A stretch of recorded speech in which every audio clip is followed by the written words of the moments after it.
talk a little bit on how to study for the August exams, or let's say strategy for last 40 days.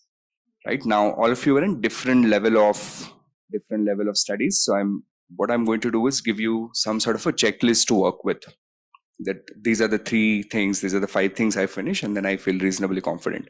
First thing that we need to ensure in order of priority for the level 2 exams for August and even for November is coverage of the curriculum. Your coverage of the curriculum has to be 100%, which basically means there is not even a single LM that you have kind of left for later. You've finished all the learning modules, but you've also focused on all areas within learning module. It's typically tendency of most of the students, including myself, was be doing a particular learning module. You feel like, oh, this doesn't look like it's testable. But based on what I've heard is that there can be questions on areas that, doesn't look that important. So which means coverage becomes extremely important. And see, at level 2, it's all the more because just think about it. How many questions you have in the level 2 exam? You have 44 plus 44. Is that correct? You have total 88 questions. That's about 11 case studies here, or vignettes, 11 case studies here, right? 2 sessions across. Now, the thing is, if you get one case study wrong, for example, and I'm just making this up, of course, I don't know the paper, but let's assume there was a question on your Altman Z-score model or Benish model, right? And all the subcomponents of Benish. And let's say you knew the reading well, but you did not know the Benish model well. And therefore, you end up blowing that entire case study. One case study out of 22 case study is roughly 5% of your exam. Therefore, it becomes extremely critical that you make sure you have comprehensive coverage. Smaller the sample size, level 1 quant, smaller the sample size, higher is the sampling bias, which basically means you might be a well-prepared candidate, but there were some areas you were not so good with. You can get really unlucky on the exam if the cases show up from those sections. So please make sure you have 100% coverage. Now, how do you do coverage? If you've been a FinTree candidate, I recommend watching videos and doing the entire CFA curriculum reading word by word. Right? If you followed any other approach, that's okay. I don't care, but make sure all the learning outcome statements and all the learning modules you've finished comprehensively. That's step 1. Once this is done, what do we do next? Next, in this last 40 days is going to be practice.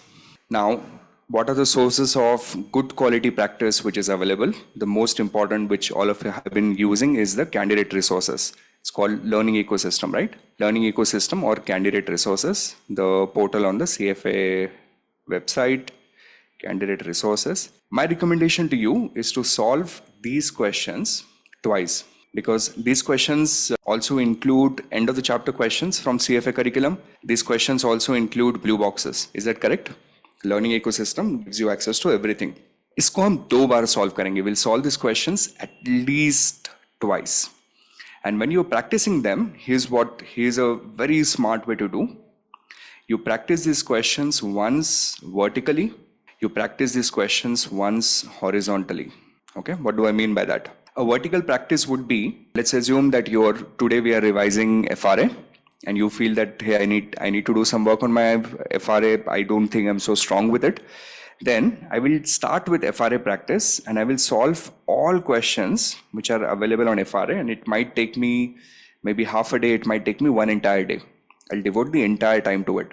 That would be your vertical practice. If you take all of equity questions and in one go you finish and solve them, that's your vertical practice. And this is good for concept building. This is good for identifying your weak areas, right? But if you think about how exams are structured, it doesn't allow us to build that momentum per subject, which means exam will have one case study on equity and maybe one case study on FRA. That's why I recommend candidates strongly to practice questions horizontally. Horizontally basically means you do one case study from FRA and then you directly switch to next case study from corporate issuers, right? And then you do one case study from, let's say, derivatives, and then you do one case study from fixed income.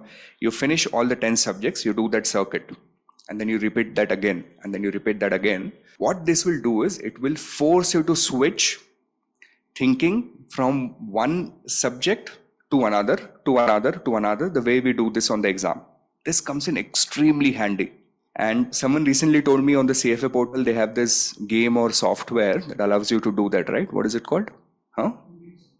Yeah, in the game center, they have some sort of a game where they also have apparently a leaderboard where you keep on generating new questions from different subjects. If there's an inbuilt module on the CFA portal that lets you do it, great. If it doesn't exist, you do it yourself, but practice questions like these. Another source of important practice for you, if you have access to, is the FinTree test. Okay, so we roughly have, if you've been attending it's called the sudden death.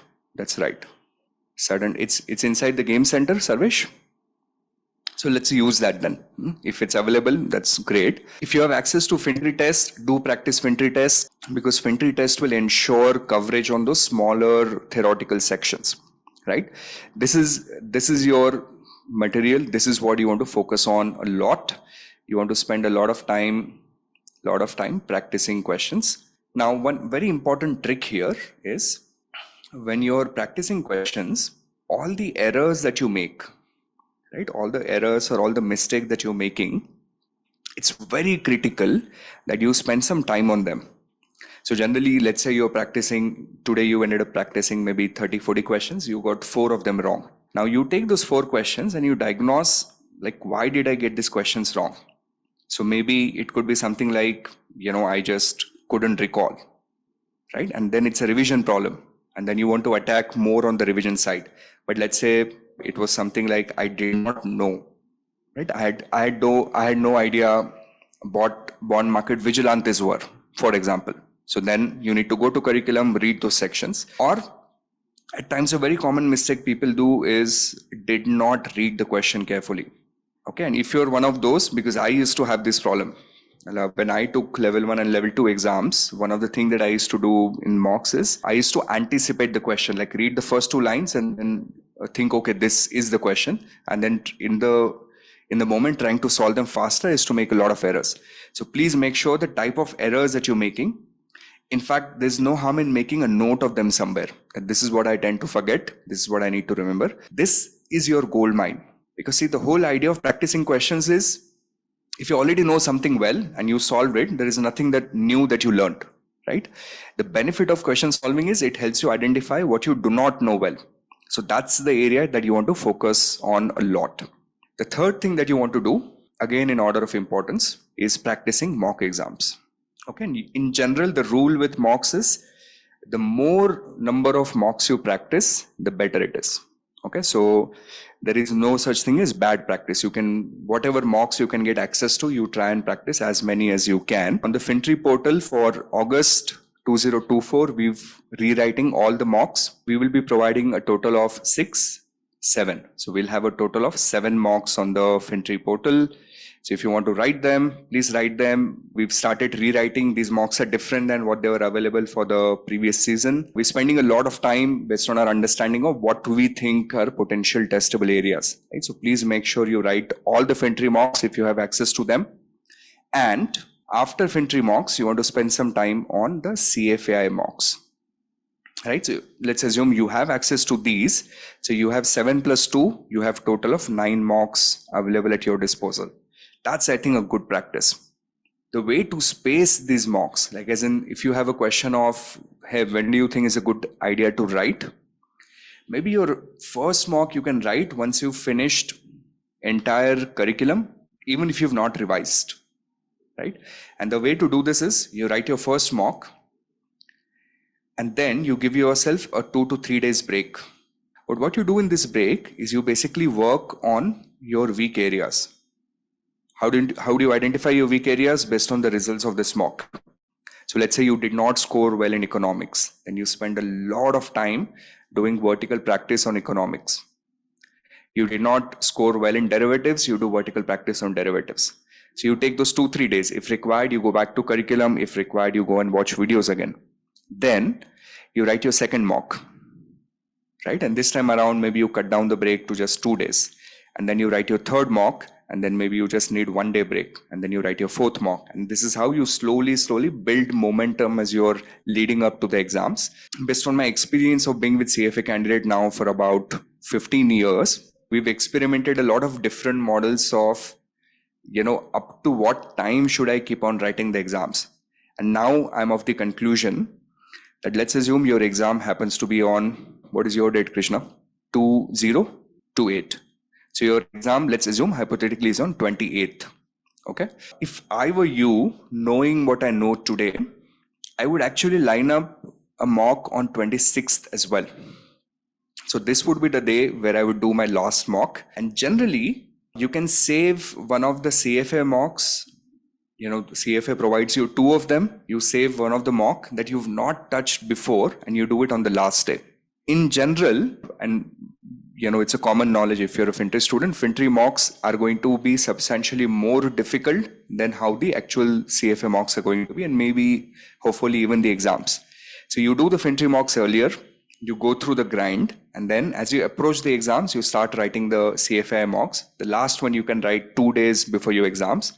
And then on 27th, you do the whole review with whatever notes you might have prepared. If you have access to juice notes, you can use them. And then on 28th, you go and write the exam, right? So that would be a fantastic strategy. Now, we've worked on coverage. We've done good practice. We have done enough mocks. Another good tip with mocks is simulate your exam time if you can. Simulate exam sessions. For example, let's say if you're writing exams from 9 to 11:15 and 11:45 to 2, let's assume that happens to be your timing. If I were you, I would time my mocks exactly how the CFA exam experience is going to be. I would also write them exactly at the same time slots because I'm slowly preparing my body to work that way. And I've noticed this many times. If you, for example, a lot of students have this habit of studying late in the night. I've also done it once in a while. And then suddenly on the day of exam, you need to start early and reach to the exam center. But all this while you've been sleeping at that time, your brain isn't going to function with the same level of efficiency.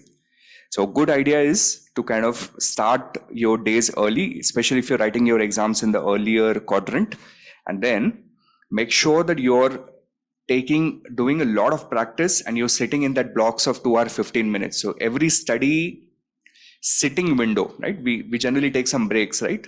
We study for some time, we take a break. For you now, one sitting cycle should be of about 2 hours 15 minutes. So slowly you're getting used to the whole drill.